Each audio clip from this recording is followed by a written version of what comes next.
মুসলমানদেরকে বিভ্রান্ত করে দৃষ্টি অন্যদিকে ধাবিত করতে চায়। তারা যদি মাজার শরীফের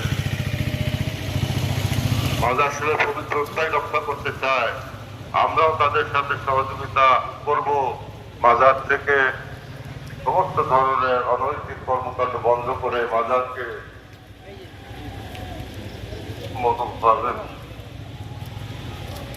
সব ধরনের বেসরীয়তি কর্মকাণ্ড বন্ধ না করে মাজারে হামলা করা, এটা কোন ধরনের নীতি নৈতিকতা, কোন ধরনের ইসলামী বিধান, কোন ধরনের ইসলামী শরিয়া?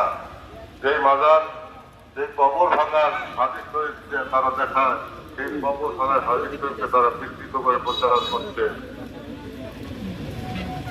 ইহুদি নাসারাদের কবর ভাঙার এটা মুসলমানদের জন্য প্রযোজ্য নয়, এবং এটি সাধারণ মানুষের কবর ভাঙা